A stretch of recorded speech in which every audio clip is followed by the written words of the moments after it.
Is that an address you are? I don't know if I'm allowed to be there. Like, that's where I live. He doesn't live there, but he keeps coming there and getting me arrested. Like, he lives on Lemon Road and I live on Kinney Road, but he comes there and gets me arrested. So how is that? I don't understand. Well, if there's a protection order between the two of you. Yeah, but how does he come to my house and get me arrested when he doesn't live there? But that is part of how these orders work.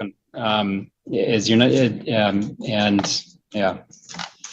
All right, and Ms. Martini, you are proceeding pro se, is that right? Yes, sir. Okay. Is that still your wish to move forward without an attorney? Yes, sir. Okay.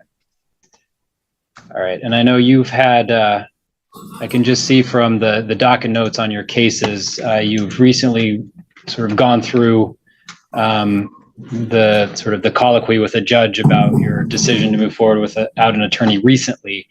I just want to make sure that's, you have the right to an attorney if you wish. And I know a judge has already walked you through that. I just want to make sure that's still your decision. Yes. Okay. All right. And you were here yesterday, is that right? Yes. Okay. And correct me if I'm wrong here, but I'm going to kind of summarize where I think we're at. So this is a review hearing for bail on 2 of the 3 matters. One is a protection order violation. Bail was set at the amount of $5,000. The other is driving with a suspended license 3rd degree and driving without an ignition interlock device. For that case, bail is set at $1,000, and you are not being held on the assault 4th degree domestic violence case. Is that your understanding? Okay. All right. And yesterday was the arraignment on the protection order violation case. And today was just to address bail. Is that right? Yes, sir. Yes, sir. All right. Okay. Well, so a change in release conditions does require new information, a change of circumstances, or sort of similar good cause. A judge has previously imposed those bail amounts.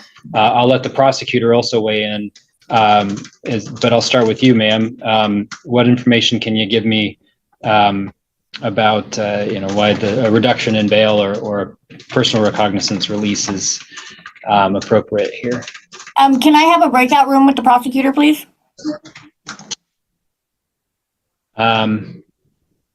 Well, I suppose if you're not represented by counsel, is that something that's up to you? I'm not the attorney assigned to this case. I'm willing to speak with the defendant, but I don't know how much good could come of it. I'll just be quite honest. Okay. Yeah, I mean, ma'am, one of the benefits of having an attorney is they're able to have those conversations. Mr. Libby here is assigned the jail calendar today, but he's not the prosecutor on your case. So it's unlikely that he'll be able to make any substantive decisions other than asking that, dates remain set. It's okay. Are you still wanting to speak with him? Sir. It's up to you. I mean, yeah. Okay. Yeah, so we can set up a breakout room. I'll take the private case while that's. Your Honor, actually, I've spoken with Ms. Pritikin just now, who's the assigned DPA for, I believe, the 2 DV cases of the defendants. She's willing to speak with her right now. I think that might be a more productive use of time, actually. Okay. All right. I think in order for that to happen, you said that was Ms. Pritikin? Nicole Pritikin, yes, Your Honor. I think she would have to sign into Zoom and then get a breakout room with the county jail. All right. So, Ms. Martini, the assigned prosecutor on your case, someone named Nicole Pritikin, she is going to be signing into the Zoom hearing here, and then we'll put you in a breakout room together. Okay. All right. All right, Ms. Martini. So you've had a chance to speak with Ms. Pritikin. So I'll let Ms. Pritikin, anything to add? Good afternoon, Your Honor. Ms. Martini was asking for a change in her release conditions. At this time, the state is not able to do that. I would need to review the cases. I think she's currently also being held on Superior Court charges. No, I'm not. I was PR'd on everything else. This is the only cases that I'm being held on. In any case, I can't, in the 2 seconds that we talked, I didn't have time to review the case and determine if there's grounds to change the conditions of release and the state's recommendations. I don't know if Your Honor wants to see if there's any change in conditions from what she told me. She has been incarcerated for about a week. Just this time. I Okay. don't All know right. that we're any further. All right. Thanks, Ms. Pritikin. So Ms. Martini, yeah, I also saw that I don't believe you're being held by Superior Court. But I think, and I don't want to speak for the other judicial officer who imposed bail, but looking at the history of the case, I mean, there's, you were in custody for the probable cause hearing, and then you were released. You failed to appear for the arraignment. You were back in custody on another charge. So it seems like the only time I did appear for the arraignment on the streets when for one of the causes, but like I said, they made it for like 3 days after my release. So then I went to it, and then it was 3 days after that they made another one, and I didn't have a phone or anything to be able to attend that one. Okay, so how But about I will not miss any other hearings. I promise you that. Like, this has been like the worst time I've ever done in jail. Like, I have nobody. I can't even use the phone. I can't talk to anybody. I have no way to contact anybody. I'm indigent. Your Honor, please, I'm begging you to just let me. I have multiple evidence in my case that I need to be able to go obtain on the streets, because I'm my own attorney, like I said, and I have nobody to do that for me. Okay. Is there a reason why you don't want an attorney? I mean, this is work that an attorney could be doing for you. Yeah, I know, but I've had bad experience with attorneys in the past, and I just, like, I've been researching all this myself, and I've just been taking care of it myself. I just need to be able to get out and get that information for you, Your Honor. Okay, so do you have a phone number where the court can reach you and send text reminders of your court dates? Yes. Okay. And let me know when you're ready. Okay, what's that number? Your Honor, I think Ms. Pritikin has made the state's position known, but I just want to reemphasize that there's been nothing to change any sort of consideration as when bail was imposed in these two cases. Superior Court, she's not being held on Superior Court. However, I've reviewed both reports, and the victim in the Superior Court case is the same as the victim in the protection order violation here, ending in 1023. And so if there were to be a change in conditions, the state's concerned, not only for general safety of the community, but also the victim in that case. Okay. All right, thank you. Is that number we already had? Okay. Okay. Were you receiving text reminders of your court dates on that number before? Yes, but Matthew Davis stole my phone. So I have to get out and get a new phone, but yes, I can receive them on that phone. And that's the victim in the protection Yes. order violation in the Superior Court case, Your Honor. All right. And is Kinney Road, is that a residential address for you, or a place where you can receive mail? That's where I was receiving mail, yes. Okay. Is that an address you are? I don't know if I'm allowed to be there. Like, that's where I live. He doesn't live there, but he keeps coming there and getting me arrested. Like, he lives on Lemon Road, and I live on Kinney Road, but he comes there and gets me arrested. So how is that? I don't understand. Well, if there's a protection order between the two of you. Yeah, but how does he come to my house and get me arrested when he doesn't live there? That is part of how these orders work. Is you're not, and yeah. Again, I That's wasn't the also judge. another that change in looked at the circumstance. Like he comes to my house and gets me arrested. You know, like This may be the turning point of the hearing. She's making a direct promise to the court: no contact with the alleged victim, compliance with release conditions, and a willingness to follow every rule. Judges weigh credibility heavily during bail hearings. The question becomes, does the court believe those promises are enough to manage the risk? All right. I promise, Your Honor, I will not speak with him anymore. I will not accept any calls or try to contact him at all. I'm begging you, please just review these conditions or PR me, please. Like this is, like I said, this is the worst time I've been in jail. I'm willing to do whatever I got to do to satisfy the court and work with the district attorney to resolve my cases. Please just give me this one more opportunity.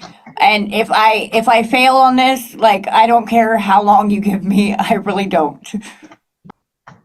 And ma'am, if you can't go back to that address, where are you living?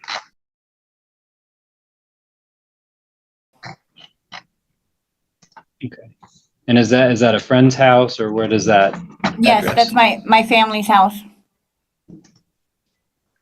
Who lives there? Brian Michael, I mean, like your relationship to them. my cousin.